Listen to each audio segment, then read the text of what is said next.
I'm going to be talking mainly on social media. Social media has been my second love after medicine. I practiced for 10 years, then quit active practice in 2010 to start my first company, which was Digital Medcom Solutions. It was focused purely on social media and healthcare and medicine. And for that, I got awarded in 2012 for running this. Very, very simple.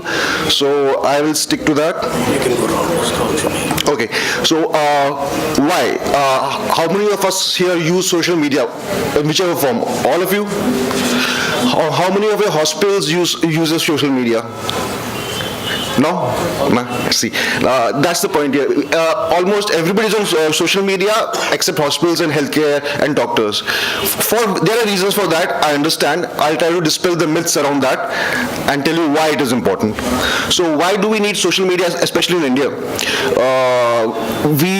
So many of us online, and 450 million plus. And one thing to note right here is this: we are the second largest smartphone market in the world after China. Till last year, we were third. It was China, US, and India. We've overtaken US. China is the number one. We are number two, and we would probably overtake China soon. The rise of Indic languages. The top people who are going to be using social media are already on that.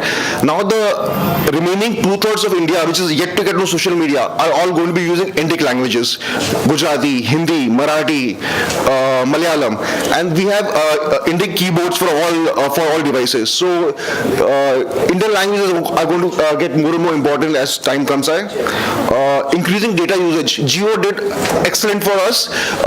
This data is not outside right now, but I heard from the insiders that we are the largest consumers of data in the world. In the whole world. Nobody uses more data than us, thanks to Reliance Jio. In the last 6 months, the number of people using data on mobile phones has drastically increased. Thanks, Jio. And Young India, our average age is 23, 24, and all these guys, they all carry smartphones, or they will be getting smartphones soon. So we need to be there. We need to be on the mobile. Not just social media, I'm talking about on various devices also.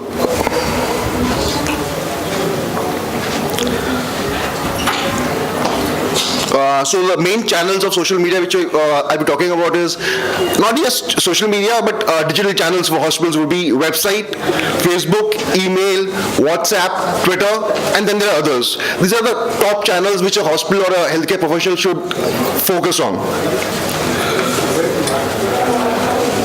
Okay. So, let's talk about Facebook first. Facebook gives you a lot of reach. So, in India, if a person who has a smartphone or has an internet connection, he's on Facebook, right? He's on Facebook. So, you have various ways a person can use Facebook. There's a thing known as a personal profile, which all of us have, which we use for your own self. There's a personal profile. Then there are pages. Businesses create pages. These are public pages which anybody can access. These pages are more of a marketing thing. So you can have a Facebook page for a hospital where you only put out medical communications. It's more of a broadcast thing for everybody. You can create pages for free and then boost them using some money. All of these things are basically free, but you can always increase your reach by spending as little as 30 rupees a day. In 30 to 40 rupees a day, you can do excellently well on Facebook. Then there are groups. These are groups are more private than pages. They're less public than pages. So you have secret groups, you have open groups, you have closed groups, groups where nobody else can see, groups anybody can join, groups where people have to come to you and ask for permission to join. So these groups are a lot of patient support groups, patient support organizations use groups, open and closed groups. Pages are mainly for hospitals, and doctors can also use pages. Profiles are your personal, keep it to yourself. Do not discuss anything medical on your personal profile. I sincerely advise against that.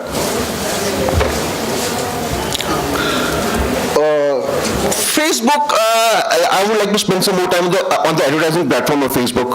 So what does Facebook allow you to target? Now, if you want to target geriatric patients in a certain locality of Ahmedabad, so what you do is you go to the advertising platform, it lets you search, it lets you tick out what you want. So I'm looking for male and female, age 60 plus, locality, I can choose a locality on the map and mark 10 kilometers around this location, 30 kilometers around this location. And once you do that, and then you pay as little as 40 rupees a day, up to thousands of rupees a day, whatever you want, and it will tell you, okay, if I'm spending 100 rupees today, how many people in this locality I'll be able to reach of this age group. You can go further down. Now, if you want to target them by interests, age, sex, interest, people interested in healthy eating.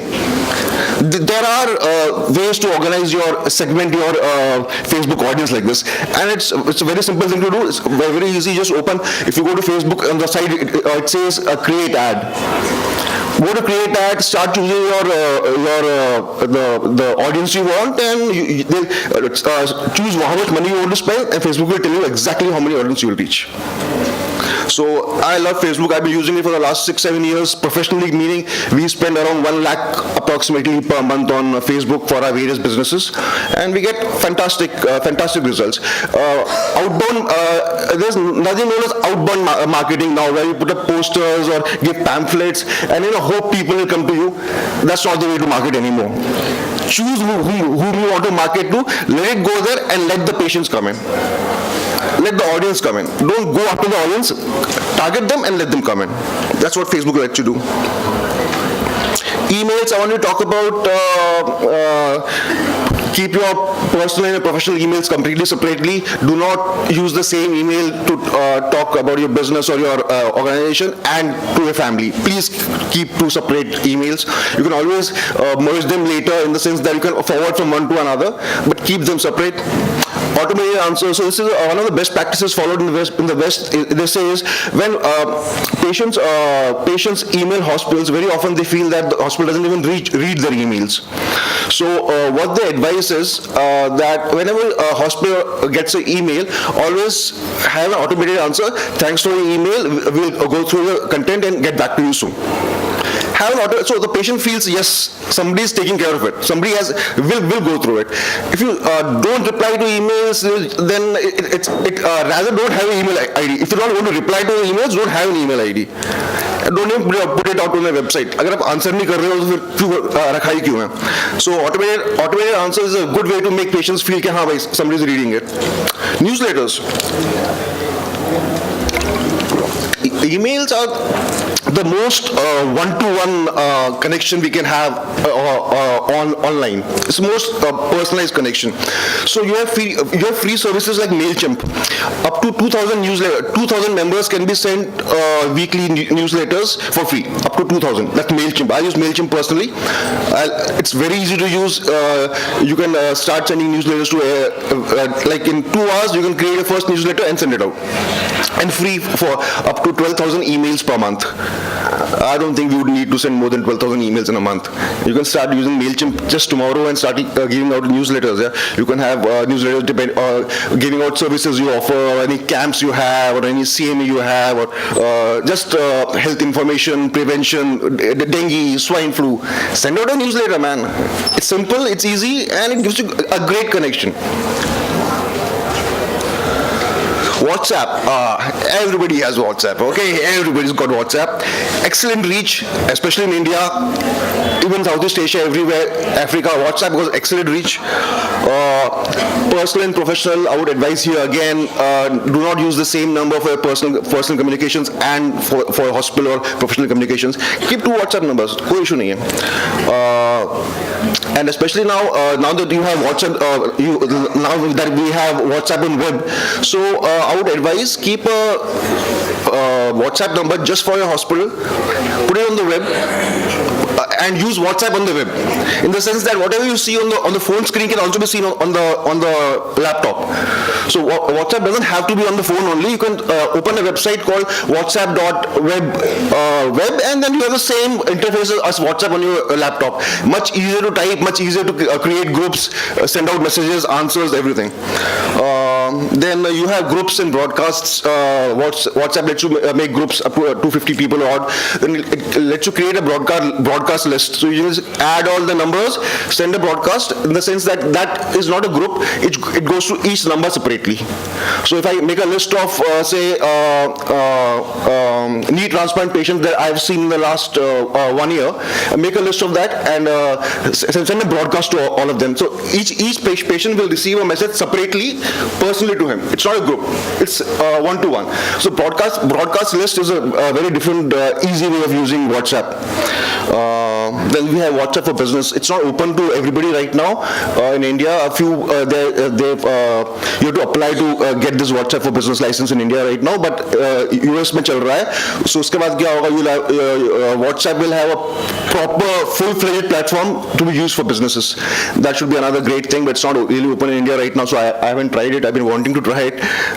So WhatsApp is going to be another excellent thing for us. Twitter. Trump has made Twitter famous, I think. Uske pehle, not many people even use Twitter, but after Trump's early morning and late night tweets, everybody is using Twitter. History. In fact, Twitter came up to be used to call ambulances and fire brigades. That was the first reason Twitter came up. Twitter came up for an easy SMS way to find out where the fire truck is or where the fire is and ask for fire trucks and ambulance. That was the main reason Twitter came up. And now it's become a major PR channel and mouthpiece. So Twitter marketing कर सकते हो, but I don't think Twitter is a very good channel for marketing. Twitter is a good channel to put forth the views of your organization out in the public. You don't have to go to newspapers and publish a statement. A Twitter channel, a Twitter handle can be a very, very consistent and